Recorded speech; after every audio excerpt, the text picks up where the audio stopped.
jumper, still the truth. Daht, he the sixth man coming through. Desmond been the voice, and that's the root. We Bleav in his hoops. You damn right we do. Well, I muted myself. Welcome into a brand new edition of Bleav in Hills Hoops Sunday edition. When we planned this, we were like, well, ain't no football going on until August. We might as well throw out a Sunday edition of Bleav in Hills Hoops. Did not think about the fact the NBA All-Star Game is on right now and the Daytona 500. But that's okay, because if you're watching us, you probably weren't watching any one of those things anyway. Desmond Johnson in the house, sixth man of the Tar Heels, Daht in the house, and former Heels hooper PJ Hairston in the house. A lot of stuff has happened since the last time y'all saw us live. Most importantly, star freshman forward Caleb Wilson breaking a bone in his left hand, out indefinitely. We'll get to that in just a bit. Carolina took on Miami and Pitt since the last time you saw us. They defeated Pittsburgh yesterday, 97-65. So securing the fifth straight season of Hubert Davis winning 20 games or more at North Carolina. And I wanted to lead off the episode with that fun fact. Hubert Davis is the only North Carolina men's basketball head coach to have started off his first 4 seasons as head coach with 20-win seasons. Let me say that again. Hubert Davis. They want him fired. They want him fired. The only coach in North Carolina basketball history to start off with 4 straight 20-win seasons. Frank McGuire didn't do that. Dean Smith didn't do that. Roy Williams didn't do that. Just Hubert. And now, after Saturday, he's got 5. So his first 5 seasons as head coach of North Carolina, he has brought home 20 wins minimum. So I want to put that out there so everybody knew. We got a lot to talk about. We're going to talk about Caleb Wilson. We're going to talk about the Pants. We're going to talk about the Tar Heels in terms of what they got coming up next. NC State on the road on Tuesday. Our guy, Daht, you're very close friends with Chris Paul. He announced his retirement from the NBA last week. We'll talk about his legacy and where he might ultimately rank amongst us. And just whatever else goes through. Is open mailbag, of course. If you're sitting around on Sunday and you're looking for something to do and you're a Tar Heel fan, jump in like Marcus last year, says good afternoon, go Tar Heels. My birthday was 2 days ago. I had a super fantastic birthday. Shout out to Happy birthday, my boy. Good job, man. Birthday, my guy. And Paler boy, can UNC beat NC State without Henry? So let's get into this stuff first. Carolina yesterday defeating Pitt 79-65. Guys, give me your initial thoughts on this matchup, because we didn't know what to think going into it, and then it turned out to be okay. Give me what you thought. Actually, Daht, what was the thing we were going to do? The UNC? You remember? Yeah. What was it again? Let me write down. Oh, yeah, now you done put me on the spot. I know, right? We could have talked about this in prep, guys. I know, right? Could have talked about this in prep. It was ugly, nice, and no, that wasn't ugly. Was you? It was something. Don't worry about it. We'll get it for next we'll do it next time. I text Daht yesterday about the game, and I told him, I said, look, if this is a game for guys to get confident, that's the one. Like, that's the one we needed for Luke to get hot, Jaren to get hot. Like, we needed all them guys to get hot. Like, that I feel like that was the goal of that game. And I also feel like Henry could have played. But at the same time, like I said, we need that going into these next week or 2. Like, these games coming up, we got some big games coming up, and our schedule is not easy. No, it is not. And knowing we won't have Caleb basically until the NCAA tournament it's scary. It's kind of scary at the same time, but we had a glimpse of what till the NCAA tournament. What are you talking about? Well, we don't know. 3-4 weeks. 3-4 weeks is a month from now. Daht. It would be right. He would be cleared the day before Duke. Yeah, he could play again the Duke game, bro. What That's what I think the target is. I think the target's Cameron. But is he? Is he going to be 100%? Because like Des was talking about, it's all about that pain level. Can he catch the ball? How aggressive can he be for us? Because if he can't do what he did against Duke the first time, it's going to be tough. It's going to be really tough, because you got to think we're going to be in Cameron, and I don't know who's the dirty player on Duke's team. Somebody's going to be chopping at that arm like they were doing Kendall and John when I was playing. So Gamba probably. So somebody on that team is their goal is to maybe try to get Caleb up out of there early and see if we can win without Caleb in the Cameron indoor. And you know, they didn't get no calls here in Chapel Hill. Oh yeah, that's gonna be a thing. Yeah. Exactly. So we walk in, we might not get no. I just watched the girls play. The girls shot 0 free throws at Duke just now. That don't make no sense. They Duke shot won, didn't 0 they? free throws, and they only lost by 4 points. Damn. So I'm just saying, if that's how I'm not saying this is how the boys' game is gonna be, but it's gonna be tough. It's gonna be a tough road ahead of us, and with State coming up, they got their eyes. They're big. I know they're big because they know Caleb's not playing. Well, I just know that for the Pitt game, man, like I felt like this is arguably one of the most important wins of the season for us, man, because we did it with no Henry, did it with no Caleb, and I'm talking about like me and Pete were talking in the as we do every game during the game in real time, and it was impressive that at halftime we had a double-digit lead and we kept our foot on the gas. We never got under that lead. You dig what I'm saying? We never let them get to a space where it was a single-digit game, and now they, and that's without Henry and that's without Caleb. So like, I really thought the boys played well in that space, putting up 40-some points, 46 points in the first half. Like me and Pete were just talking about, like them buckets.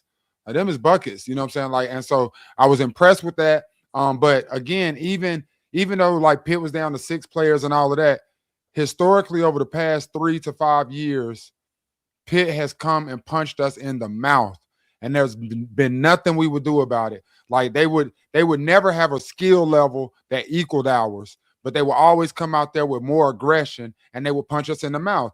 And just from that history, seeing the boys come out there and not get punched in the mouth and to play up to their level and beyond without Caleb, without Henry, like this game was huge in building confidence going into NC State, not just for the players, but for us, the fans, though. Because if you would have told us before the game that we was not going to have Henry or Caleb, oh my God, the worry pieces that would have been on social media. But we didn't get Henry was a game time decision, so we all had to just sit there and eat that and just roll with it and see what happened. And it really bodes confidence for everybody. So man, hats off. Before I start on my thoughts from yesterday, I got to mention that it's not that I'm not invited to the text messages. Usually I'm watching the game slate, so they have to have a separate text. I'm just there and listen to it. It's like these people probably think that they don't even talk to me after this pod is over with. Nah. They just see me like for an hour and it's done. No. We give him timestamps like, yo, watch this part right here and let us know what you think when you watch. Right. I'm usually working when it's on doing something, so I had to start alerting people because people would like. If Carolina loses, my whole thing blows up. Like people are texting me, how you feeling? Blah, blah, like I'm crying in the corner or something. Right. And if they win, I hear nothing. So I kind of get a general idea if they won or lost. But I've had a friend that keeps texting me like in the game, like, are you watching this live or are you taping it? And I got to a point, he ruined an ending for me that I taped. And I'm like, just assume for the rest of the season I'm taping these games. Just assume I'm taping it and don't talk to me until I hit you, because I don't even know when I'm gonna get a chance to watch it. And so I told y'all, because I know y'all talk during the games, and bless it, y'all understood the assignment. PJ was like, yeah, we'll just move it over to the other thing where I yell at Daht during the game anyway, and we good to go. So in terms of the game yesterday, here's the one thing I came away with takeaway wise. We were worried about Caleb Wilson and then Henry Vassar not being there. Take them two out. This North Carolina roster is a $14 million roster. And I never think about that. I never think about the other money that was spent on these other players that are over here. And I'm like, well, who else was the money spent on? Remember how much trouble they went through, all the hurdles they jumped to make Luka Bogovic a player they could use this year, like to make him eligible? You don't do that for somebody you're only paying $100,000 to or whatever. Luka getting some coin. Luka had a chance yesterday to show why, and he did. And I was just like, okay, there should be other guys that show up because Wilson and Vassar are not clogging the middle. And we're going to see a different kind of game. Like Jaren Stevenson, he by default basically kind of became the center, but he's not like a post up like Caleb Wilson. He's a pick and pop kind of guy. Like he's a stretch. Like he can actually go out and shoot threes too. And the good thing is Hubert has coached that team for the past 3-4 years. Like that's what he had basically. Baycott just couldn't come out and shoot threes. So he's used to this. He probably hates it that he has to play this way because he went through all this trouble to avoid it. And now it's like Thanos, like back to me. Yes, before you give your recap, I just want to say thank you, because while I was watching the game, I was thinking exactly what you just so eloquently stated. Like I was like, without Caleb and Vassar, this is what the teams we've had in the past have looked like. Yep. This would be a full Carolina team right here. Like, and us just praying that we play good against Pitt. We did good against Pitt, guys. We did good. Let's see what happens. Like, but to know that this is the team we got, and you still got Caleb and Henry on the bench, like, ooh, we got some. It made me feel better about the situation because I think we didn't know Caleb Wilson was going to be this good. We knew he was going to be good, but we didn't know he was going to be this good. Like maybe top 3 NBA draft either this year or next year. We don't know. We don't know yet. But seventh best freshman there, seventh best freshman. And then we definitely didn't know Henry Vassar was going to be this good. So when that happened, it kind of clouded our vision on the rest of these players. Like Jonathan Powell transferred in from West Virginia early. Like he was one of the first commits that came through. Jaden Young, like you said, came through. He's a Carolina kid. He understands what it's like to play at Carolina. Jaron Stevenson grew up in Chapel Hill. He understands. So there shouldn't have been and then come to find out Pitt only had like 6 players. And I was like, man, let's see if we can win this game by double-digit points like we're supposed to. And we did. So it was a good warm-up for Tuesday. I would have been very upset if Pitt figured out a way to even come back in this game. But Carolina really did a good job of keeping them at bay. Some of the rotations, though, scared me. Like when they didn't have Stevenson in, I'm like, okay, where is this coming from? Seth picked up a lot of that slack. And shout out to Zayden High. I was about to say, are y'all gonna give Zayden his props? Yes, we are. Are y'all gonna give Zayden his props? I gave him last week. I was telling him last week. I was watching him on the court. I was like, he's talking on defense, like he's telling them where to go. And then my boy got 30-something. And what did I say? and Des, what was my response? I don't care about talking. He gonna have to cover that 19.8 we're missing. See, I'm used to the past couple of years. The roster's not talking at all on the court. Like RJ and Kevin, they never talk. Look, when I'm wrong, I'll shut up. I was wrong. He did it. He came out and he balled, bro.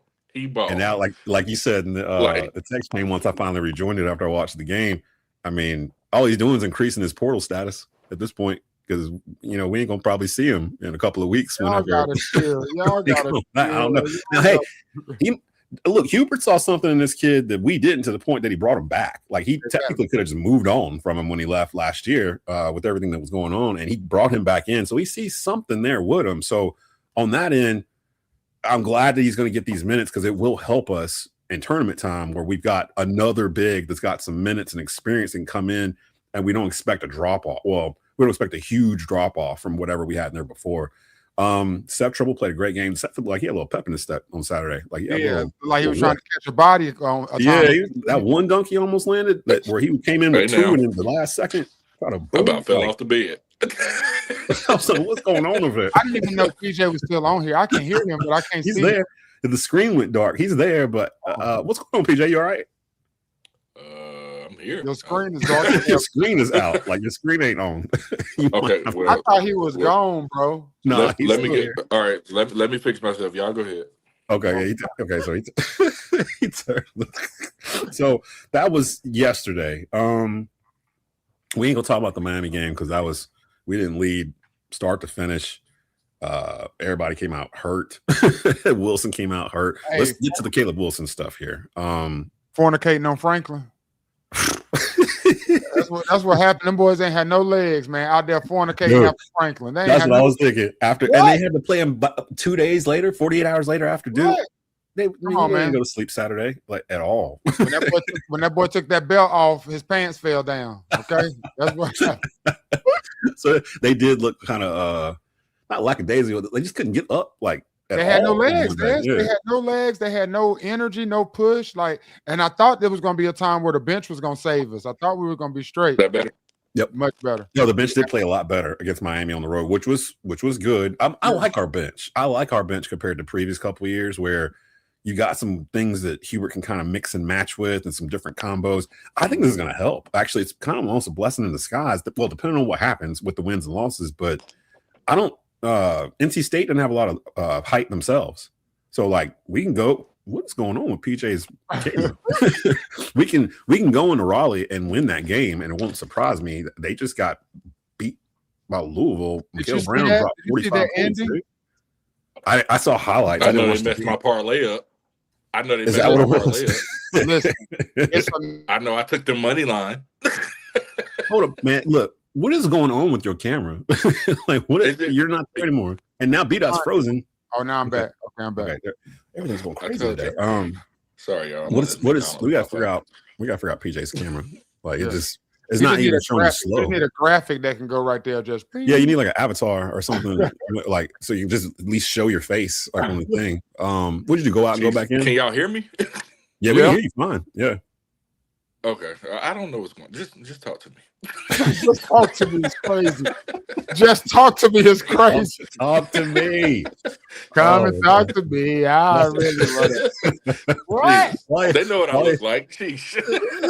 While he's doing that, let me hit the mail back real quick while he's trying to figure out the camera situation. Crazy.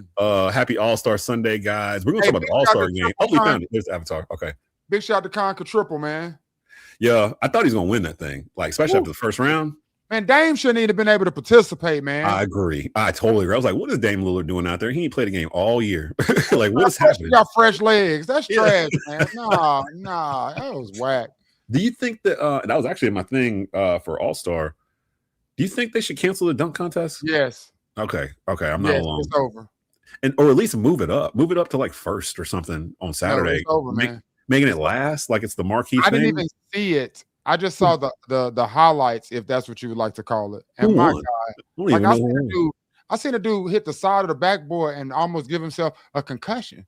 Did you see that? No.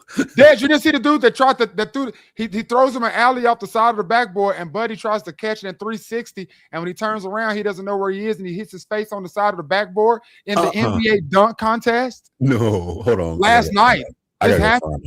Find it right now. This happened. I'm on X right now. It should pop up pretty quick. The NBA dunk contest. I bet you it's got to be the first one to come. Do you remember who it was? Somebody, a black guy. Meanwhile, did you see how Mac McClung trolled the whole NBA after the dunk contest? No, I know he said he wasn't going to be in it. Yeah, and then after the dunk contest that was piss poor, he puts up a damn video of 4 dunks that he was considering doing if he was in the dunk contest. I just saw that. Yep, it just popped up. That was the first thing that popped up when I typed in dunk contest on Twitter. It was his video. Mac McClung? Yeah. He got 4 dunks on there. He got one where he touches tippy toes, bro, and dunk it backwards. Is he still in the league? Then he got one where he jumped and he dunked it with his arm. He do something. He might be ambidextrous or alien, but he threw his arm something. Man, Matt McClung crazy. I'm trying to find. PJ, you seen Buddy in the dunk contest and knocked himself out. PJ having some issues. Can you hear us? You can hear us? Yeah, I can hear y'all. Y'all can't see me or nothing? No, we can see you. We can see you. Your Wi-Fi is a little choppy, a little bit. You might have to just move to a different part of the house. He told us that, though. He told us that the Wi-Fi. Oh, he did? Yeah. You might just have to try a different part of the house because you were clear when we first started. He warned us of this. Yeah, this actually that Mac McClung. Nah, they said Jason Richardson, and it was Jason Richardson's son that about knocked himself unconscious. Jason Richardson's son. Okay. Okay. I think I may have found it here. So, what happened to PJ? I think he went out to feed the chickens. It sounded like he went outside. He's still here. He's still here. It's just like his video keeps going out. Well, I think he turned the video off and found another spot, but then it sounded like he went outside to feed the chickens. I think I found the thing here. We are off the rails today. I love it because of the dunk contest. So this was, oh my God, what is happening with? Yeah, I'm coming back. Nope, you're still out. So this is from last night, courtesy of NBA, and actually this is from the dunk contest. This is a dunk contest in the NBA, man. Oh my God. Watch this. What is that? This dude just dunked. He just dunked the ball. He just dunked. Watch this. Sleep. He put himself to sleep. Look at this. He missed it. And then all he wanted to do was dunk and dance. Who won this? Like, who won this contest? Buddy from the Cavs, I think. Is that the Cavs? I don't know. Buddy that jumped over Buddy's head and missed it. I can do that. It feels like watch this. Oh, sleep.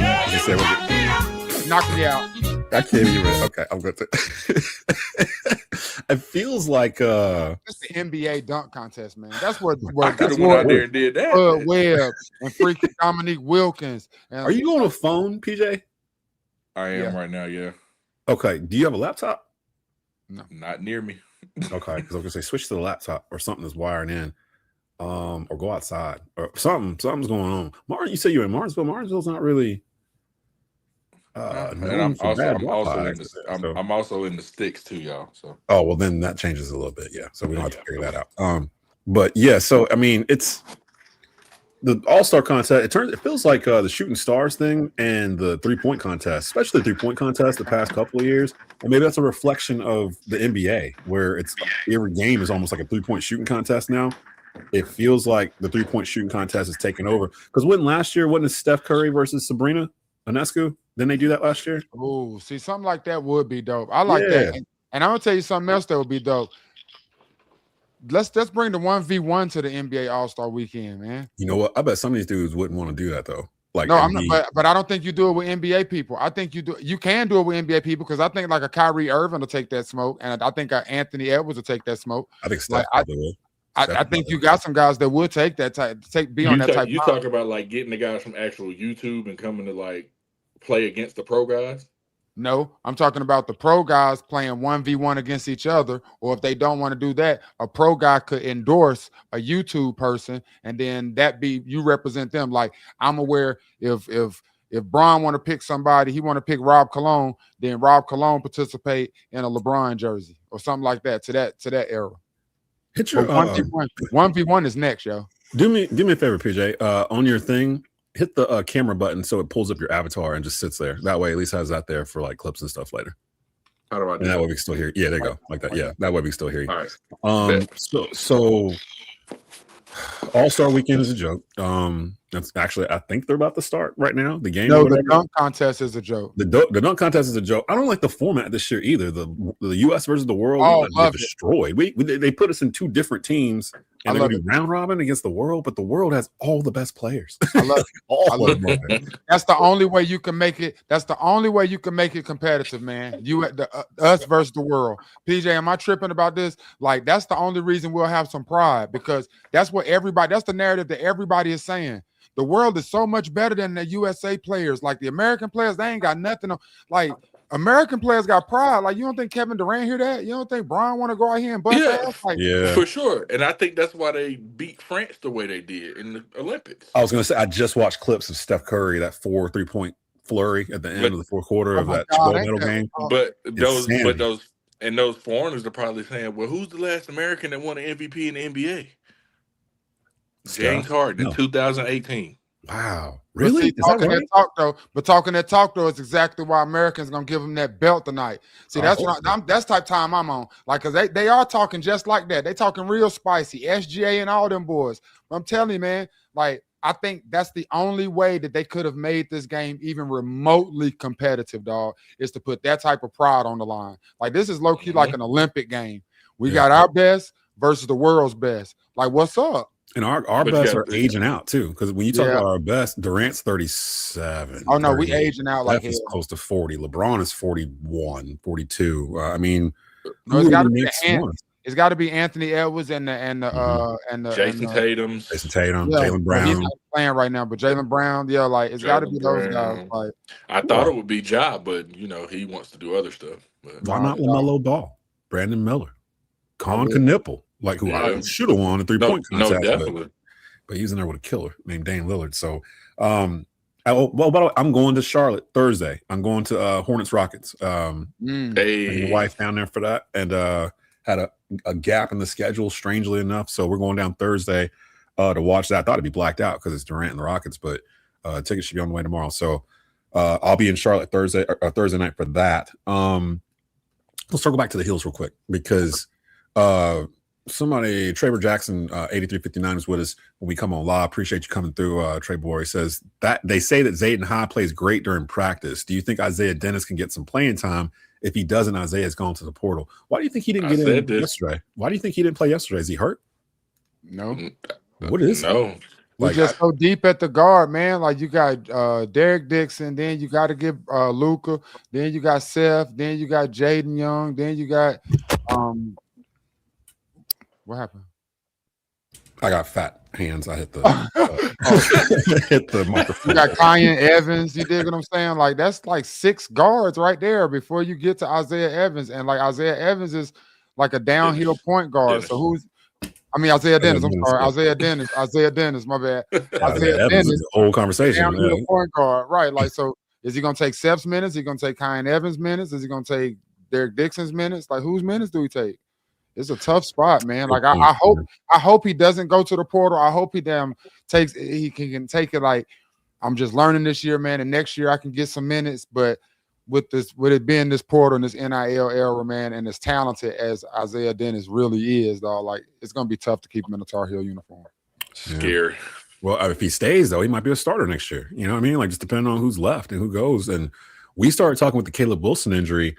It hasn't been confirmed by the university, but from what we've kind of heard and what we've seen in our own connections or whatever, about 3-4 weeks. And plus a thing that I thought was very important, Wilson on the sideline last night or yesterday was wearing a soft cast. He's not wearing a hard cast. Like a hard cast, you talking 6-8 weeks before they even cut it open and then check it and go from there. He's probably done for the season. Wearing a soft cast, that tells me if he really wanted to play, I think he could play. Because he did come back and finish the game in Miami and scored like 9 points, like after they wrapped it up. But they didn't show it on the first one in Miami. They saw it after it was still hurting when he got back to Chapel Hill. So that almost kind of tells me, I'm not a doctor, but I'm assuming it's not like a complete fracture or like something's going to take a long time to heal. And he's young. You know how it is when you're young. You can go outside, break your ankle, sprain your ankle, playing basketball. You playing basketball a day later. Like just wrap it up, put the ace bandage on and go. So I don't know. I do love the fact that Caleb Wilson went on social media immediately and was just like, I will be back this year. I love the school. I love this team. Like he is a diehard Tar Heel. And the stuff that Daht was saying from the beginning of the year that I was just kind of poo-pooing away, like him coming back next year. Like there ain't no way this dude's coming back. The environment is different now. Like in terms of, again, this is a $14 million roster. If you give 5 of that to Caleb next year, or up it. The word legendary and rafters do not come from a one and done player. Plus, this is a loaded draft. Every episode we talk about all the freshmen this year. All of them are probably coming out. Only a few are probably going to come back. What if Caleb Wilson actually came back and was a sophomore? He'd be the number 1 pick next year. He'd be the number 1 overall pick. That's what I'm saying. Like, and he would make more money. It actually starts to make more financial sense. Now y'all want to drink from the Daht juice. Now y'all want to drink from the Daht juice. You came from an emotional standpoint. I've been saying this. Wait, Desmond starts saying it like he's coming up with it. Desmond, you know what else makes sense? I feel like you were coming from it from an emotional stance. Like, don't leave. Like that kind of thing. I always think I'm coming from something from an emotional stance. You're an emotional guy. You're a very emotional player. But like with him, I'm starting to think about it more now. Now the injury changed it for me because I'm like, if he didn't get hurt, he could have got all this stuff in 1 year and be like, there's nothing left for me to prove. Right. But now he's going to miss enough time where, somebody else is going to win. He probably won't make first team All-American because of this, because he's going to miss a month. You know what I mean? Like, so that ACC Player of the Year, I'm assuming he might still make ACC first team. He probably should. He's second in scoring and rebounding, I think, in the league. So, but now with NIL, there's no limit to how much you can pay a particular player, right? Like you can pay a player $10 million if you want to. That'd be crazy. But you could. And then you also got to think dudes are going to want to come play with him. So, say we do have 3 to 4 people leave in the portal that don't want to be here anymore. We could get 3 to 4 more pieces. We probably don't even have to pay as much just because they just want to play with Caleb and they know the chances of winning the national championship next year. But if he stays, those players might not want to leave. Like they're like, oh, Caleb's still back. I feel like some of them players will leave because he's still there. Because I think they're not Evans get get the shots. I think some of these players might get pushed out kind of quietly. Like you might have a better opportunity elsewhere because Hubert's done that before. Like we've seen him do that with other players where he didn't kick them off the team. He's like, yeah, I'm gonna let you go. I'm going to let you out your contract. I want to get out of here. But I started thinking about it more and more. Basar's got another year of eligibility, don't he? Yes. Mm-hmm. I think he's only like is he a junior or he's a junior? I think he's a junior. Yeah. And then Powell's a junior. Stevenson's a junior. I don't know what year Luka is. Like with Luka, right? He's supposed. I think he's a junior. Is he? It's like 35. Yeah, seven of his years is one of our years or something. Right. I don't know the math. He the one smoking cigarettes, drinking a beer at halftime. And a European thing going on. And during that game, I was like, what am I worried about? We have a European semi-pro that wasn't even starting, now gets a chance to start and show. And he had a little swagger Saturday, too, because he knew he was starting. You could tell when that thing left his hand. I told Daht Luka finally had a chance to be the man, and he showed why he's a pro. He showed why he's a pro, because the shots he was hitting were pro. Those were pro shots. Like the shots off the pick and rolls, you know, like even down to the catch and shoots. Like you could just see how comfortable he was when he was getting the shots. I said Desmond Johnson 4686. So he's not coming back. He's not coming back. Thanks, Des. Thanks for bringing your negativity to the chat. Powell was a sophomore, according to Brian Best, 3690. So, and Powell transferred in. Powell will be there the next 3 years. He wanted to be West there. Virginia. Yeah, so he's gonna be there. He's gonna be there for sure. Drink some ginger ale and lay down. In terms of Caleb Wilson's hand, just drink some ginger ale, sleep it off. You'd be good to go. Back in the day, they wouldn't even know his hand was broken until the end of the year. Right. He would have still been playing. So I myself some ginger ale and a BC powder. What's up? Luka is a junior. So like all these guys are not even seniors. I think Seth is the only senior on this team. So in theory, depending on what they do with the money, you can kind of bring this team back. If Caleb came back too, that would be huge. And I remember back in 2019, before NIL, people were like, if it existed then, would Zion have come back to Duke? Because he was talking the same way about Duke. I love Duke. I love Coach K. I love the P. I wish I didn't have to go. And then he left. He was leaving. Yeah, he was out. Like, I mean, but Duke, the difference with him though, Duke elevated him. Like we kind of knew who he was, but he wasn't the number one player in that class. RJ was. Like he was not number one until the end of that year. After we saw the stuff he was doing, because Duke's on TV 40 times a year. Like you got a chance to see him in these big games. And I don't know who scheduled it, but Duke versus Michigan Saturday in the middle of the season. I don't know why. That's going to be. That's going to be. Is it Michigan or Michigan State? Michigan. No, it's Michigan. Duke and Michigan. Saturday 6:30. I'll be doing East Forsyth's Hall of Fame ceremony, but I'll watch it after it's over with. But middle of the year, non-conference, number 2 versus number 4. Where are they playing? I think it's in Michigan. No. It's neutral. It's I think they're in DC. It must be some kind of showcase or something. That sounds like a Madison Square Garden game. That's why. I think they're in DC for it. So, so in terms of thinking like this, if Vassar hadn't come, Luka's probably your number 2 guy. He's probably your number 2 scorer, and we kind of didn't really depend on it because we had Vassar and we had Wilson. Now I feel like this is going to help us out in the end in terms of depth. So maybe. Oh, and another thing too. This is for the people that went back to the beginning of this episode when I was talking about Hubert Davis and this record. This is a chance for Hubert Davis to show he can coach his ass off, because we've seen it before and we forget a lot of times. Hubert knows what he's doing, man. I feel like we have to defend him all the time. And people were like, what about these players that are playing so well that transferred out from Carolina? Like, why couldn't Hubert do something with Cade Tyson? And I'm like, what about the players that came in that he elevated, from Brady Manick to, oh my God, Cormac Ryan, Harrison Ingram, and now Henry Vassar. Like he hits more often than he doesn't, and he knows what works in his system, what he's trying to run. And I feel like people should start giving him credit, because, like, is there another ACC coach, maybe Forbes, that's done better in the portal since it opened? Dad, screw the portal, man.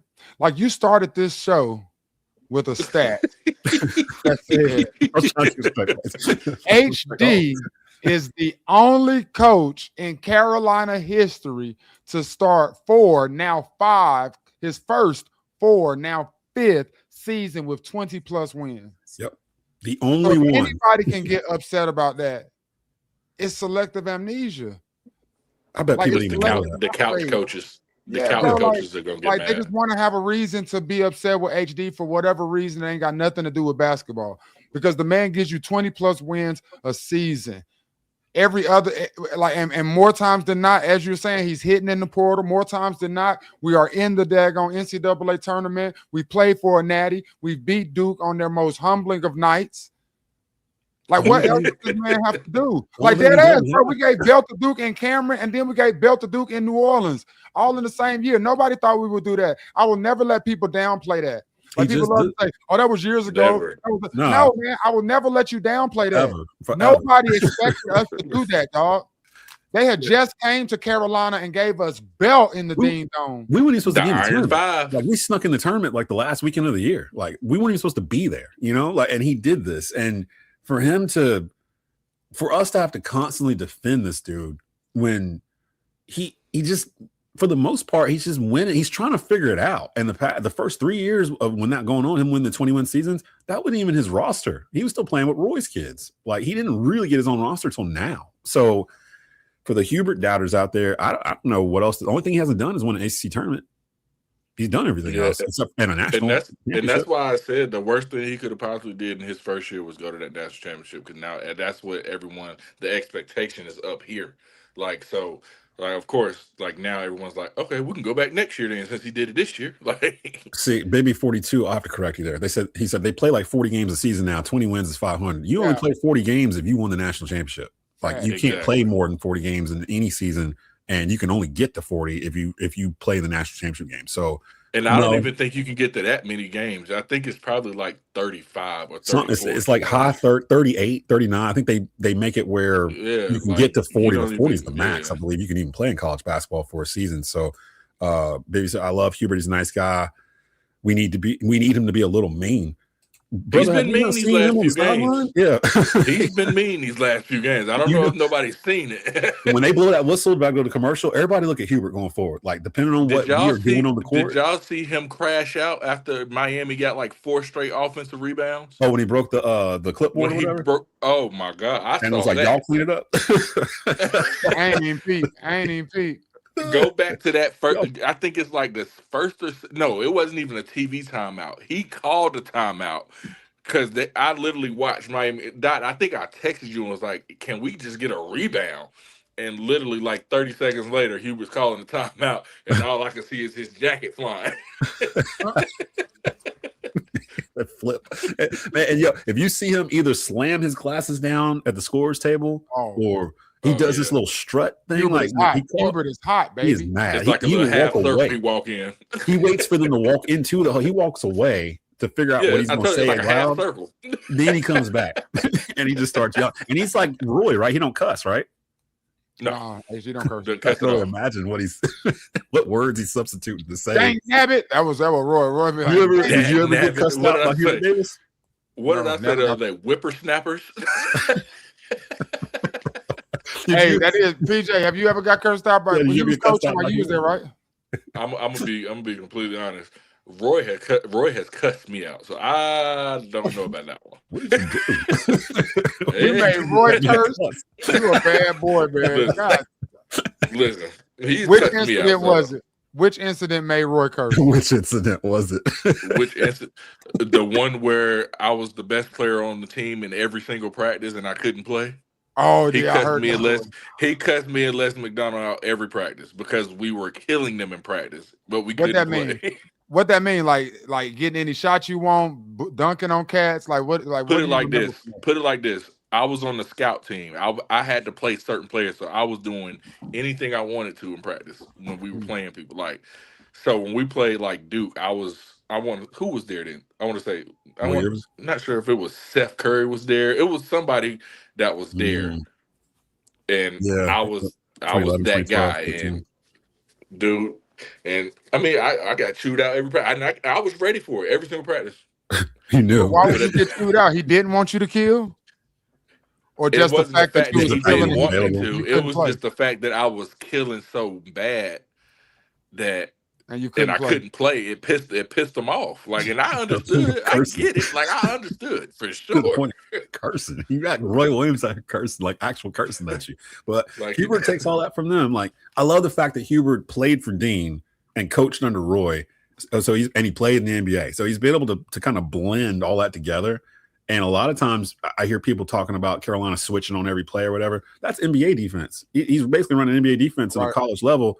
And the problem is a lot of teams you come across, some are going to have size differential. where if you do that, you'll get caught up in situations where guard a 7-footer like underneath the paint or whatever. In the NBA, it doesn't really happen as much because they're almost non-positional at this point. Like everybody can play everybody, and a 5 in today's NBA would have been like a 3, like 20. Well, you got to understand, Melo is a point guard that's 6'7". Right. Yeah. So it's like, Cade Cunningham is 6'7", 6'8". Bro. And that's insane, bro. Cade a dog too.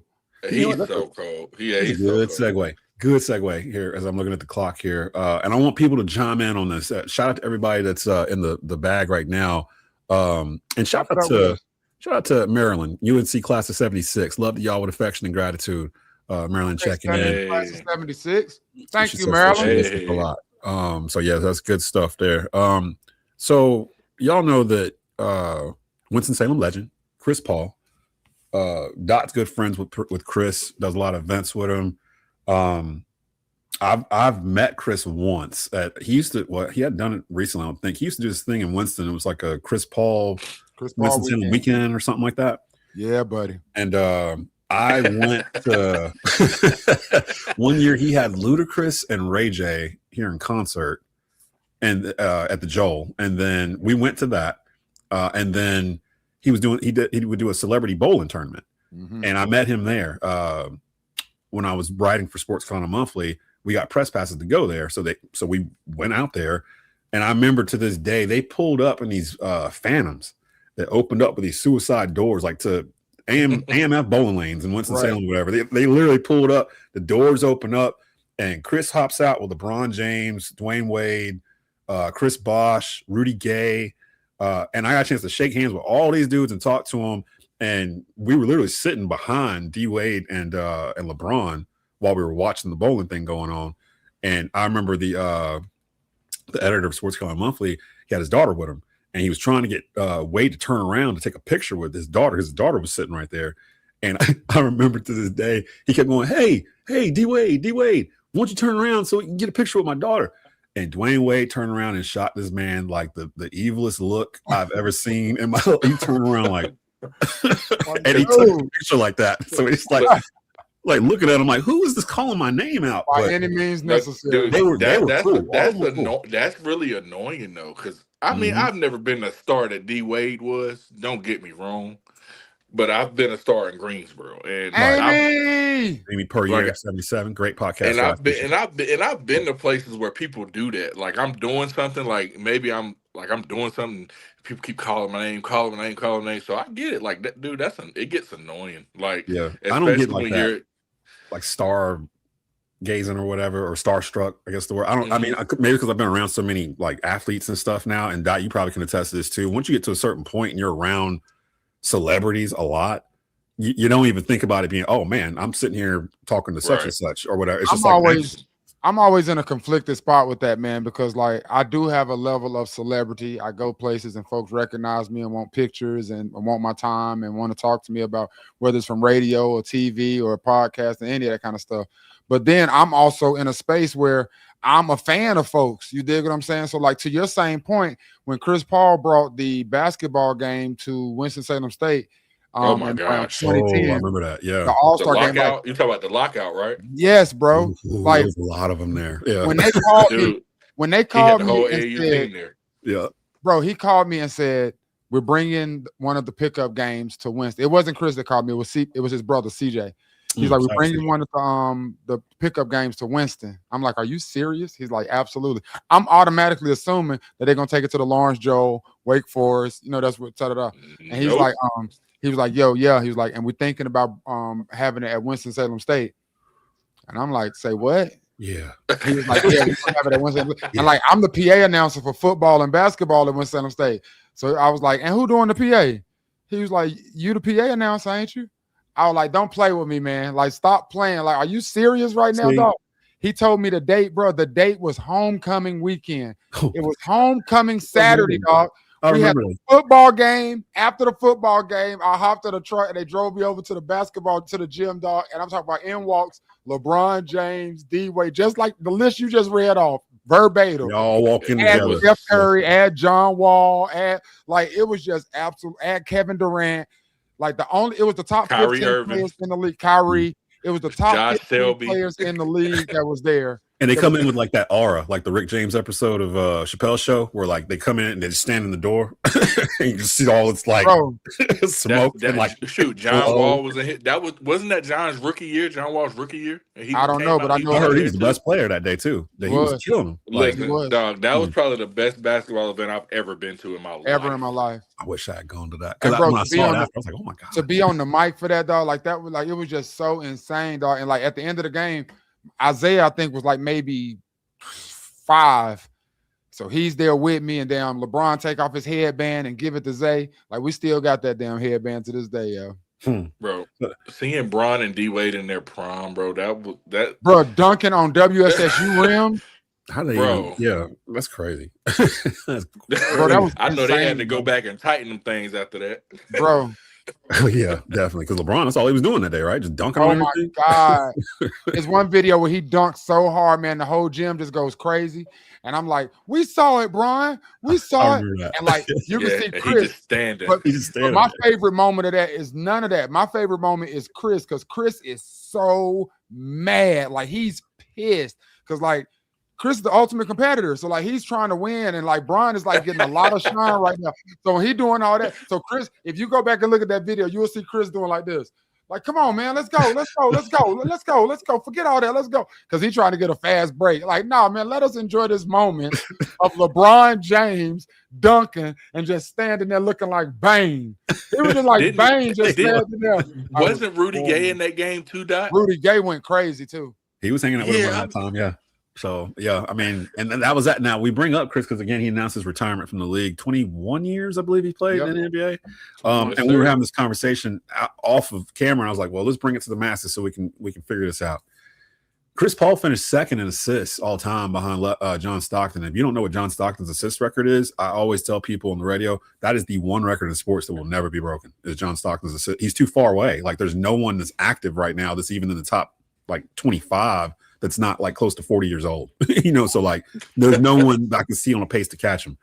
Is Chris Paul a top 3-point guard of all time in the NBA? And we open up to the mailbag too. You guys can respond to this as well. PJ, you kind of impartial. You go first here because I think I know where Dot's going and I think I know where I'm going, but I don't know. You don't know nothing about me. You surprised me. I don't know. I'm not bad. Go, PJ. No, I would say yes because I didn't watch that era of John Stockton, and Michael Jordan. I didn't watch that era. I grew up watching the eras of like, the pure point guards that I remember. Like off rip was the first one is Chris Paul. Like when you say point guard, I'm thinking point guard. Yeah. And Chris Paul was that he was just that. Like He didn't shoot a lot of threes. He was a mid-range assassin. And not saying he couldn't shoot the three. He shot three very well. But he was a mid-range assassin. He made every single team he played for better in the sense. Like I was watching when he got traded from the Clippers, he went to what was it, OKC? And OKC was like the laughing stock of the league the year before. And Chris gets traded there. They're a playoff team. Westbrook was still there too, wasn't he? They had like a 0.3% chance of making the playoffs when he got there. Yeah. And he got there, and it's crazy because if you ever go watch an interview of Chris talking about that trade to OKC, they thought he didn't even want to be there. He didn't. And he turned that. He turned that. It was OKC, bro. They was trash. They thought he didn't want to be there. So, and Chris said he picked the phone up and he got everybody's number on that team and let them know he really wanted to be there. And he turned that team around.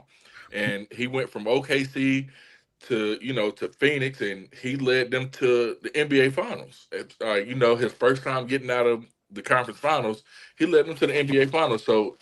Obviously, you have that thing of, he hasn't never won a ring before, but you can't say that everywhere he went, he made an impact and made teams way better and made the people on his team way better. That is his attribute. I will give Chris that. With Chris, that's what people don't like now is his voice and who he is and what he stands for. And like I told Dot, them young whippersnappers don't know what they got themselves into because like Dot said, nobody in this league now is gonna listen to a 40-year-old saying do this, do that, and you ain't never won a ring. That's how they look at it. You know what I'm saying? You know what would be really cool? Well, this wouldn't really be cool for Steve Forbes, but if something happens with Steve Forbes, Chris Paul, head coach, Wake Forest. Exactly.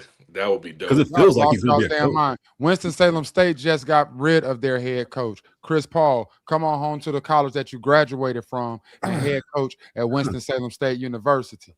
Huh? If you don't want a school that's all ACC and dancing in your videos, come on over here to WSSU Row. Come on over here to WSSU Row. We got Torrey Woodbury, a head coach for the football team. True. We're playing against Norfolk State the first game of the season. Woodbury versus Mike Vick. You understand? Because Mike Vick is up there. CP, you want to come home? You want that going to start your career, your journey? At the school that has the coach that has the most wins in college D2 history in big house games. If you want to continue that legacy, then please come on home, brother. We would love to have you to lead the next tradition of WSSU Rams in basketball, brother. Yo, talk your talk, because like when you first started, I was like, what's that? He going? But by the time he was done, I'm like, you know what? He ain't not in a coaching experience here, so like, that's not a bad look Terry, at all. Now listen, the dash. Now listen, hold on now.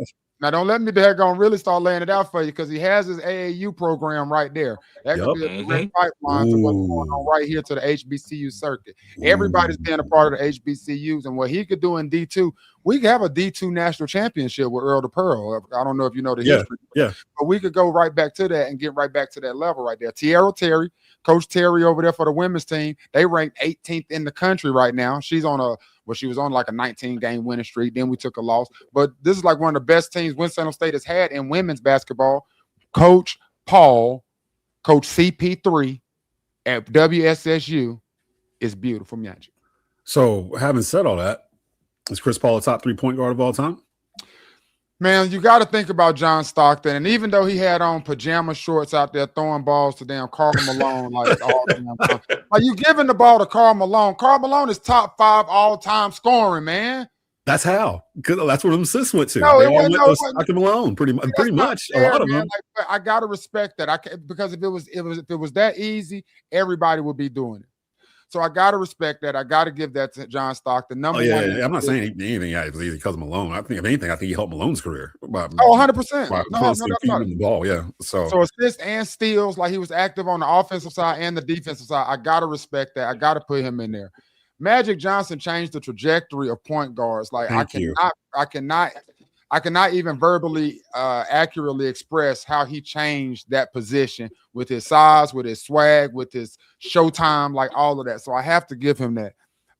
But then when you get past those two, it gets real murky for me, because I'm not going to steal your thunder, but you go back to a time where I really can't relate. And even though I want to respect certain people and what they've done and the stats that they have and the first in this and the first in that, again, under the same theory of if it was that easy, everybody would do it. But Chris Paul is a point god. Like, that is his nickname. That is what he's been deemed. Like, when you talk about people that he's made better, he made David West an all-star, for Christ's sake. David West, he made him an all-star. He made that Ty Chandler amazing. He made DeAndre Jordan amazing. Like, he made Blake Griffin. Blake Griffin was nothing but a dunker before Chris got to the Clippers. Then when he gets there, like, he becomes a dunker and he comes to a little step out, jump shot. He has a whole game defensive now. Like you just said, his biggest attribute is making others around you better. And that is what a point guard is supposed to do. So on my personal list, yes, Chris Paul is a top 3 point guard in the NBA behind John Stockton and Magic Johnson. So you forgot one stat, Dot. He's one of 3 players to have 20,000 points, 10,000 assists, and 10,000 steals.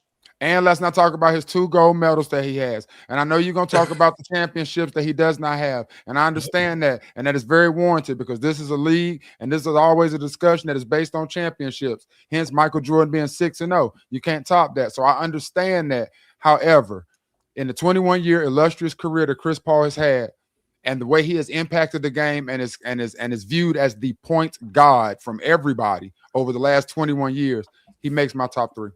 See, my problem here is hell.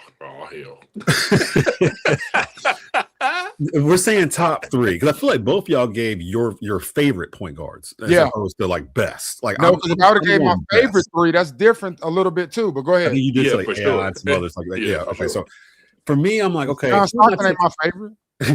who am I taking out to put him at 3? Because the problem here is the people that are already sitting there aren't going to give up with that chair. Because at first I was like, it's Magic, Stockton, Isaiah Thomas. Like those are the 3.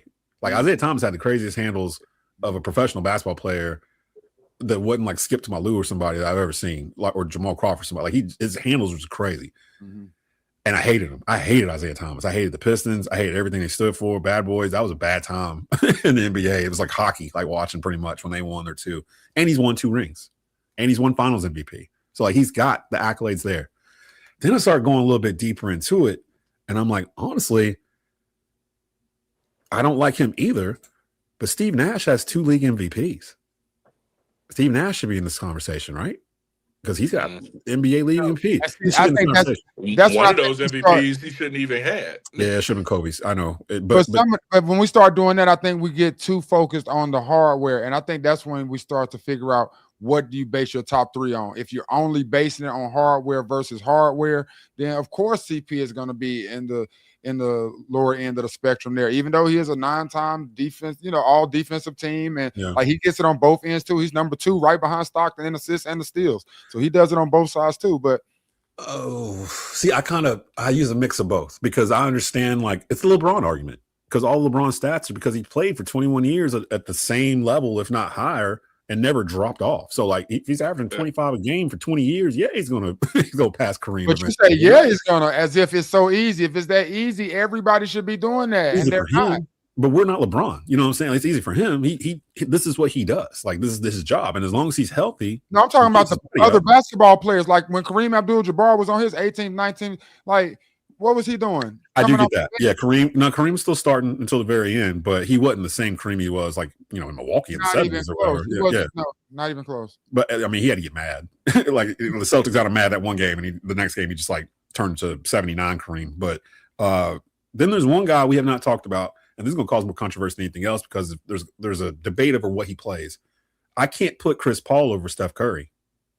I can't. There's no way. I can't put even accolades, all that stuff. Steph has them in spades. Steph has gold medal from the Olympics. He just saved the Olympic team. He just got one. He got one gold medal. He does not have one gold. That's the only time he's played on the Olympic team, and he was the reason why they won because France would have won that game for it. No doubt about it. No doubt about it. Steph's got moments. See, I use moments, longevity, availability, and accolades. Like, what do you have? So that's how I could put Jordan at number 1, even though he only played 13 years, and I can respect LeBron because he played 21 years. He's got all these records, and he's been a consistent player. But if I had Jordan versus LeBron 1-on-1, who the hell do I think is going to win that matchup? It's going to be Michael Jordan because of just his mentality and everything else. You know what I'm saying? That's what I'm using with Chris Paul. So it's Chris Paul versus Steph Curry for that 3rd spot. Steph Curry is the only player in NBA history with a unanimous league MVP. Like out of Jordan, Wilt, Kareem, all these dudes. He's the only player that has a unanimous MVP. Shaq's the only one that came close. I think he had one year where one person voted against him, and he's still to this day looking for that person to figure out who it is. The 2000 I put Steph in like a category by not even by himself, but I wouldn't put him as a position. I would just say he's just one of the greatest players. Nah. You saw him short when you do that though. You can't because see now you're excusing it to put. I put him in the GOAT conversation. I don't even put him as the best point guard. The GOAT conversation is the best player ever, one of the best players ever. I don't look at Steph as just a point guard or a shooting guard. He's obviously the best shooter to ever touch a basketball, but along with that, as a player, he's obviously one of the greatest to ever do it. I think it's about time you put Steph in that GOAT conversation. I say he's in my top 10. When he won the Finals MVP a couple years ago, when they won that 4th title, I was like, that's the separator because he didn't have that. He had everything else but a Finals MVP, and then now he's got 2 titles without Kevin Durant. So it's like, okay, you won 2 with KD, you won 2 without him at the very beginning, and then after he left, and you have a league MVP. You're the 3-point scoring champion right now in terms of I think attempts and makes. He's shooting like 46% from 3 or something nuts for his career. And he's a point guard. He's a point guard. I don't want to make people think he's just a good player. He plays point. He played point at Davidson. He played point at Charlotte Christian. He played point when it was the Splash Brothers. Klay Thompson was the 2. Steph was the 1. He is the point guard. So if he's the point guard, how can I say I can't put him above Magic because Magic's got 5 rings and Magic was Magic. You know what I'm saying? Like he changed the position. And I can't put him above Stockton because, again, Stockton owns one of the most unbreakable records in sports. But I can put him at 3. Though. I can put him at 3 and feel very good about it. Now, Chris Paul, I'd probably have him at like 5 because I probably have Isaiah at 4. I still would put Isaiah above him because Isaiah went back-to-back and was the finals MVP. And Chris never got to the finals until Phoenix in, what was it, 21 when they got there? Yeah. But he was a major reason why they got there. You know what I mean? Like he's the reason, in my opinion, why, because they didn't have somebody like Chris to get him there. And he was just with the Clippers for a long time. The Clippers weren't going to ever, you know what I mean? Like that team is cursed. Like they were never going to make the finals. So I get it. I don't think I could put him in my top 3 though. Like I think my top 3 is Magic, Stockton, Curry. Because I can't argue that. Well, I mean, of course, I clearly just sat here. I was hoping you meant to, but yeah, but to that point, like I understand Steph, and even the influence that Steph has had on the next generation of hoopers, like that you left out, changed the game. Yeah, like he definitely changed a whole way that AAU is played and all types of things. I think honestly, my mind puts Steph in a different category too. Not a point guard, but like a combo guard. Like that was a shift in the way the game was played, where the point guard became more of an offensive threat versus assist driven and trying to give to the ball and be a distributor and a facilitator. And I think like the CP type point guards are of that era. And I am from that era. So when I'm thinking of point guards, that's generally where my mind goes. Like I never would have even thought to put Steph on this list. Not because he's not listed as a point guard, because clearly he is. Even when you just mentioned the Splash Brothers, I was like, damn, that's a good point. Klay was at the 2. However, like they have a system where Draymond can bring the ball up the court. And Steph will just run around for 8 seconds until he comes off a screen is good enough and get a shot. Like, so it's almost a positionless. He almost created positionless basketball in addition to the deep threat 3, logo 3, you know what I'm saying, type energy. Because again, like CP to me, in my mind, is the point guard of the John Stockton, the Isaiah Thomas, the Magic Johnson, the pass first point guard. And that's not Steph to me. And I think that's why my top 3 is a bit more skewed than yours is. But when you mention all of Steph's accolades, and like there's no way that you can deny his greatness. And when you talk about that position of point guard, you have to accept defeat in the fact that like he is that dude. Steph does stuff that I have not seen humans do. Like, and now we've come to expect it. Like I was just watching, he was in the pregame for the All-Star game. He was doing the interview up in the stands or whatever. You know, sometimes, well, every time when he's doing his pregame, he'll go off into the stands at Oracle and shoot a 3, like one last 3, like from 50 feet out or whatever, and like hit it and like 50. And, like, have you seen the one he throws from like full court? yeah, he just throws the thing. Like what? I can't understand which witchcraft I'm watching whenever Steph Curry's shooting the basketball, because now he's at a point where he expects it to go in, and so do we. Like when he shoots it, I'm like, he's the only player I can. Even Jordan wasn't doing this, where he'll shoot it. The ball is still going up in the arc. He's already turning around and run back. That's the stuff that used to piss me off about Steph, because they used to daggone talk pure trash about LeBron and his taunting and all of this. And Steph's little beige self would do little stuff like that, taunting like hell. Anybody that shoots a 3 and does a pirouette 360 and looks at your bench and goes, hoodie, before the ball even drops in the basket, that's taunting like hell. It's sick. Like, because especially that one from the corner, the far corner, if he's in front of your bench, he'll shoot it, the ball's in there, he'll turn and look at your bench, and in the background, you're seeing the ball like going in. And then he'll point at him like, gotcha. And then he'll run down the court, and everybody's like, and he'll do a little night and stuff. He's changed the game. Steph Trimble, when we beat Duke, what was the first thing he did? That's Steph Curry. That's the Steph Curry. Like that's the night. He put Duke to night. So I can't put Chris in the top 3. I can easily put him in my top 5. Like that. Yeah, that's undebatable. First ballot Hall of Famer. Yeah, I think he's gonna be a first ballot Hall of Famer for the Pro Basketball Hall of Fame. We're interested to see who inducts him, because he's played 21 years. But is it gonna be one of these banana boat guys? Is it gonna be LeBron? Is it gonna be, D Wade or somebody? How does that work? I think you have to ask somebody to induct you. So like they'll come up and introduce who's coming up. It'll definitely be one of them. It might be the whole crew that do it. Maybe that could be too. So LeBron's the only one left then, right? All the rest of them are retired. Yeah. Wade, Melo. All of them had their jackets, right? Have they put them in yet? D-Wade hasn't been retired that long, has he? D-Wade, 2026. The last time I remember Dwayne Wade was when he did that weird thing, went to Cleveland. When LeBron was still in Cleveland and just wasn't working out. They cut him. Weird thing. It was weird. It was weird. He's coming off the bench. He didn't look comfortable at all. He's in Cleveland. What are you going to do in Cleveland? It's just. Was that team with D Rose and D Wade and Isaiah Thomas? Jeff Green. It was like the land of misfit boys. Just a bunch of people. Just a bunch of random names. They guys who used to be nice. Around LeBron. Here you go, LeBron, take us home. And that's literally what they tried to do. Do you think LeBron's going to Cleveland after the season? Since we're still talking about All-Star Weekend?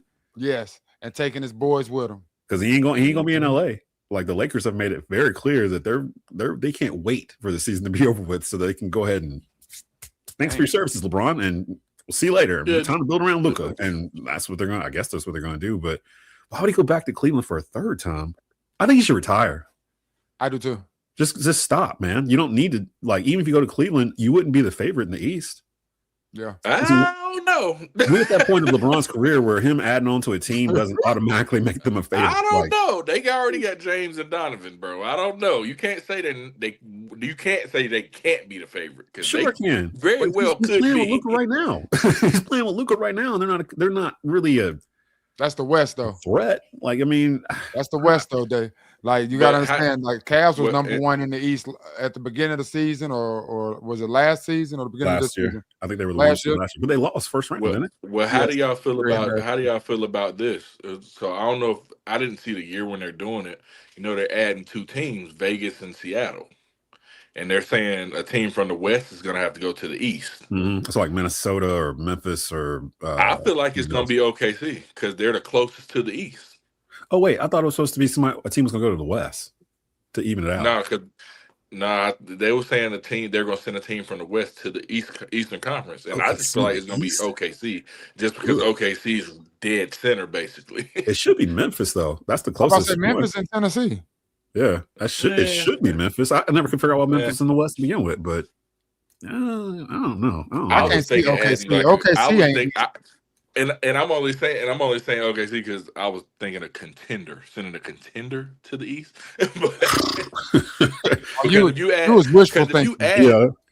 If you add a Vegas and a Seattle team, you send them. Well, obviously you're not going to send them to the East, but if you just pick a random team and send them to the East is already weak. So I was thinking Boston, just like a way to make the East a little bit stronger. Boston's the one right now in the East, aren't they? No, Detroit is, but they're two. They're Detroit, a couple games behind them. Detroit was just in the lottery with us, with the Hornets, 3 years ago, and now they're the 1 seed. But I can't complain because the Hornets are 11-1 in the past. Boston is second in the East right now without Jason Tatum, and he's coming back.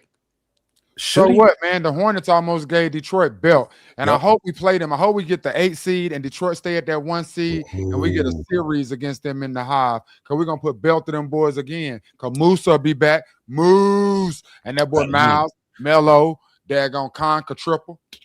Con is the truth, man. I love this team. This is the first Hornets team that I actually love. It's tough in a while, and the pieces all fit. All the pieces fit. Con dived on the floor in the All-Star game. I like him. Come on, man. He got 1 speed.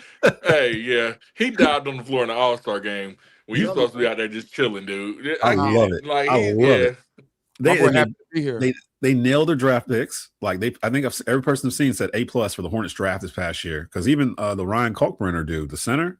And Zion James. Zion James. They just, man, they're doing, and Charles Lee showing he can coach. They finally got healthy. And kept Charles Lee got a tech the other night when the fight went down. After the fight, it was a hard foul. It was a fake foul on Grant Williams. Coach Lee came out there and got a tech, got ejected, and sitting in the back with the boys that was scrapping. Him, Bruce, and Miles back there smoking a cigar, ready to put belt to Detroit when we get to this series. Team me up, Hornets. It's up. I hope they get past the 6th seed, so they don't have to even be in the play-in. Get past the 6th. They're not gonna be on no damn play-in. They're 4 games out, 5 games out of 6. So I mean, they can. And there again, I'm going to go check them out Thursday against the Rockets. I thought we have to get to the 8, and then it's the 9 and oh, 7, No, 8, 9, 7, 8, 9, 10 10. Yeah. So if you get to the 6th seed, you're in the playoffs. But if you're under that, then yeah, you'll be in the play-in. And right now, we're gonna be in the play-in. Then they're in the 9th seed. They're 26 and 29. The Heat are right above them. Well, the Heat are only half a game ahead of them. 29 and 27. Or no, it's a full game. Yeah, they're 2 games ahead of them. The 6th seed right now is the 76ers. They're 30 and 24. So we're 4 games back of the 6th seed. I don't think we got enough time to make it to 6. I don't know. How many? They've only played 54 games. There's probably about 28, 30 games left in the season for most of these teams. The Pistons have played 53 games. Yeah, there's about 20-something games left in the year. The teams above them aren't that great. Magic, 76ers, Raptors. It's not really to get to the Cavaliers. The Magic are above us? Celtics, Pistons. Huh? The Magic are above us?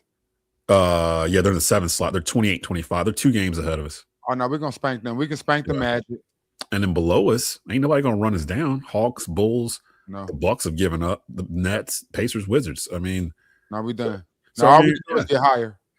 I think they could actually make something happen. I'm actually really excited. So I'll be going down Thursday to watch Charlotte and Houston. PJ said his Wi-Fi went out. So oh wait, here he comes. He's coming back.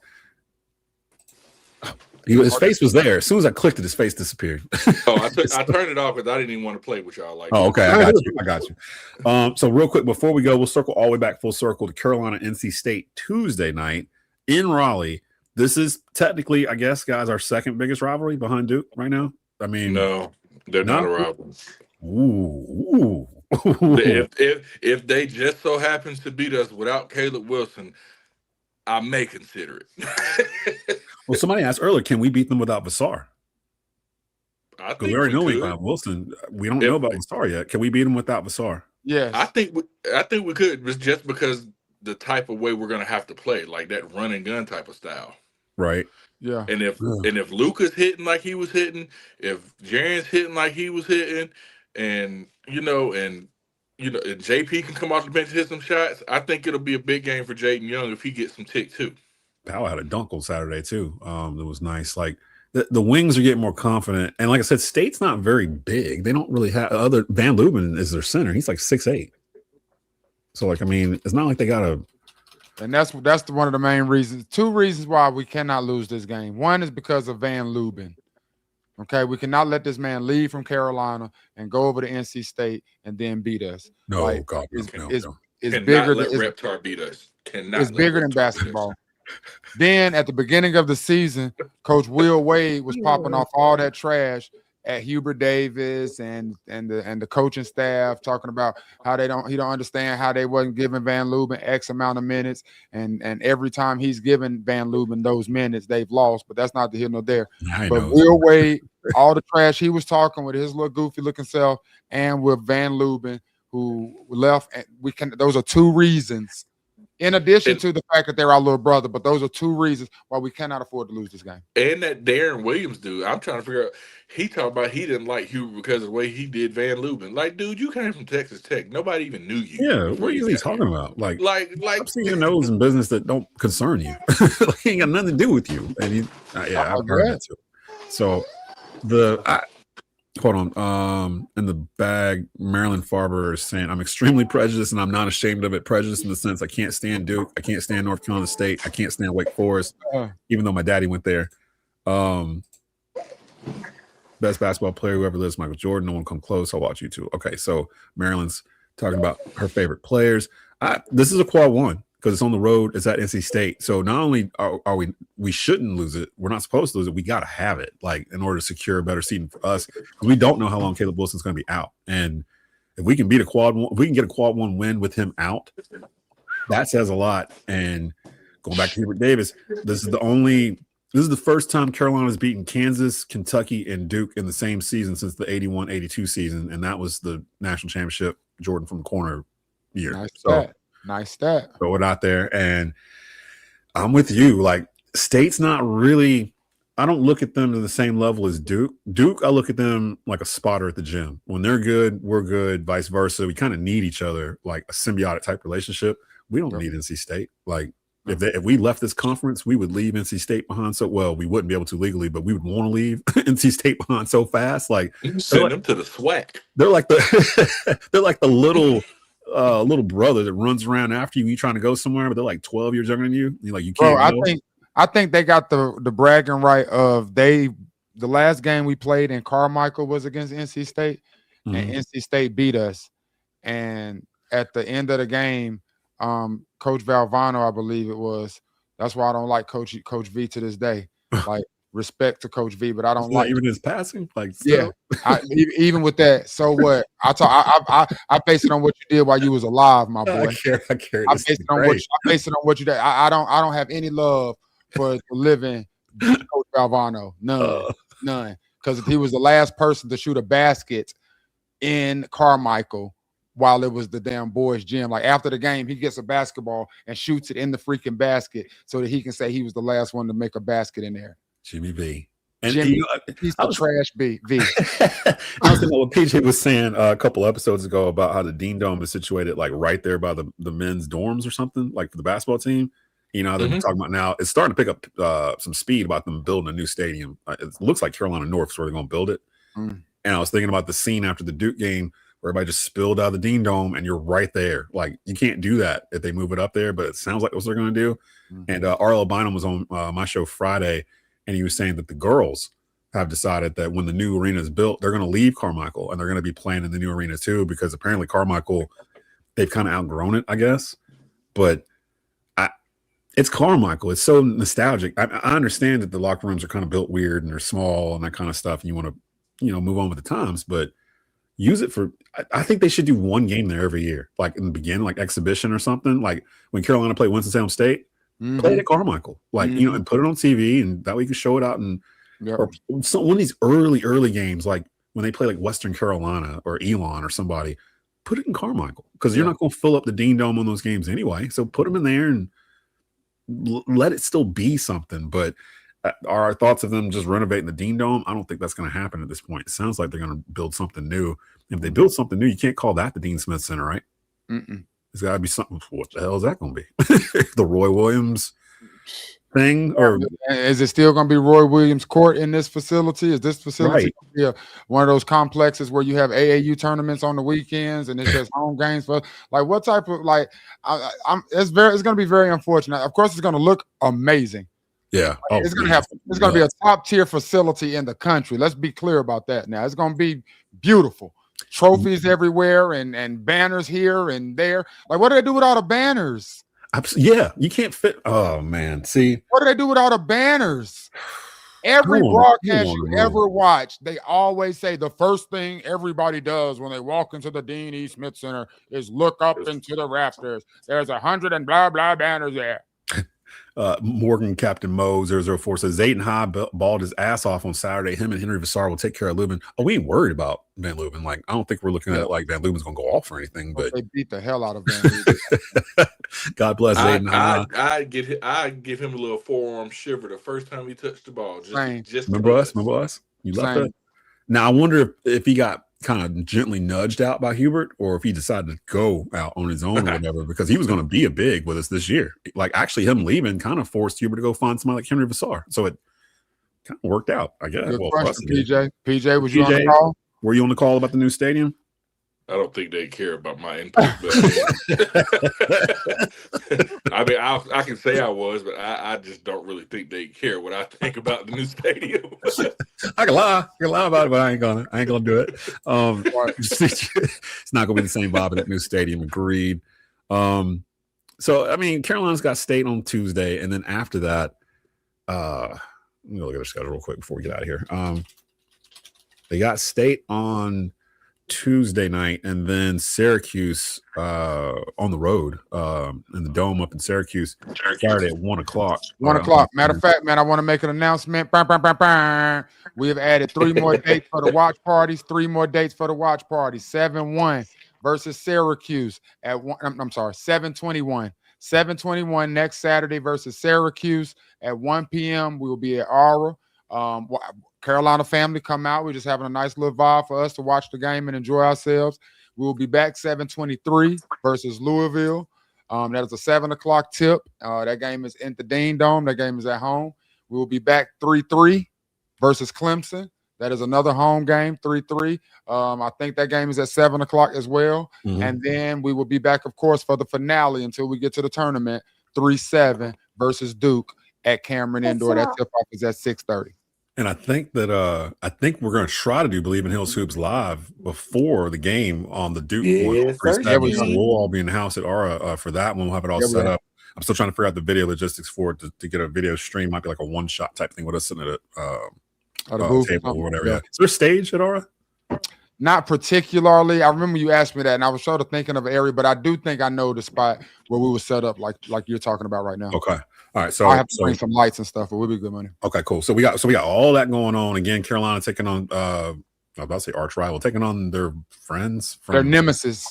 Their nemesis from up the street, NC State. That red team. And Will Wade, who thinks he runs the ACC right now, but he's about to find out. That's Tuesday at 7, if I'm not mistaken, on ESPN. So that, and then Cuse on Saturday. We may be back midweek after that state game, depending on what's going on, because we still got this. We was doing small forwards for our all-time roster. We got Justin Jackson from 2014 to 2025. So we've got 20. We finished shooting guards? No, we still on them. We got. Oh, I thought you said small forwards. Oh, well, I was looking at Justin Jackson's name, thinking he was a small forward. I think we talked ourselves into being a shooting guard for some reason. We said shooting guard combo, so I got written down here. So wing. I guess we made up a position. See, that's Steph Curry. That's what I'm saying. That's Steph Curry. That's exactly why I can't put him in my top 3 point guard. So we had Justin on there from the 2014-25. So the next one would be 2002 to 2013. So you're talking like Rashad McCants. I'll throw me in there, honorable mention. You ain't got to worry about me. Yeah, throw my boy PJ in there. Honorable PJ in there. Shit, yeah. Harrison Barnes was a small forward. What was we talking about? Yeah, he's true small forward. Yeah. So shout out to Harrison Barnes. He's still playing. Like, he's still in the league. Still getting a paycheck. Yeah. Yes, I forgot who it was, but he's playing for somebody. Some freaking Black Falcon, man. It's a bank in every state. Facts indeed. So and NC State just lost by 40 points to Louisville. They better be humble. Wait, y'all see how they lost that game is what I meant to tell y'all at the beginning of the show. Bro, 76 to 69 with a minute left in the game. They go 8 straight, a steal, and all types of stuff. NC State goes to the free throw line. Buddy missed both free throws. They get the rebound. He missed the front end of a 1-and-1 or something. They get the rebound, come down with 12 seconds left. Buddy get fouled, get fouled shooting a 3, go to the free throw line, hit all 3 of the free throws, and they beat them by 1 point, man. Oh, so they're about to come in here trying to play like they mad or something. Oh my God. They ain't played in a week. Like, you can hold on to the anger for 7 days if you want to, but bro, they was up like 6. They was up 7 points with a minute left in the game and lost.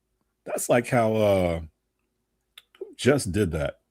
Somebody just did that like a night or two ago, where it was like they were up to the last like 2. Oh, it was A&T and Hampton, the game I did Friday. A&T was in LA for the HBCU Classic, and I had to produce it. 11 o'clock tip off here. I wasn't done with that game until 1:48 in the morning. Jesus. And A&T was down like 6 or 7 with like a minute and a quarter to go. And Brian Holloway, the assistant AD over there, he kept saying it reminds him of the Houston Duke Final Four game last year, where Duke was up like 9 with like a minute to go. Mm-hmm. And then Houston they turned up the defense and just went, and then Cooper Flagg missed that shot, and it was a wrap. A&T won at the very end. Shout out to the Aggies. And shout out to the Aggies. They needed it because they had 2 buzzer beater losses and like 2 beatdowns in the past 4 games. So we're just I'm sitting there cheering at 1:45. They out in LA. So they beat Hampton on Friday, kind of the same way. So we're going to get out of here. Carolina taking on State on Tuesday at 7 p.m. on ESPN.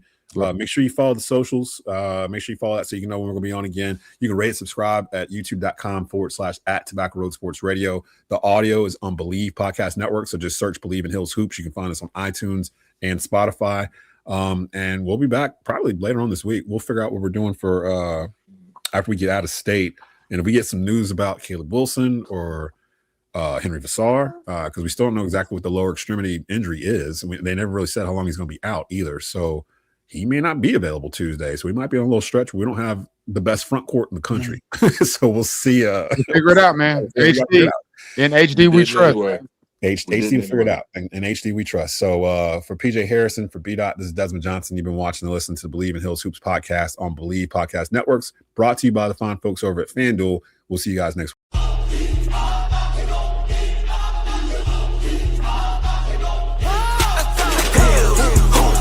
We believe the truth. This is Daht Hill Nation, Carolina through and through.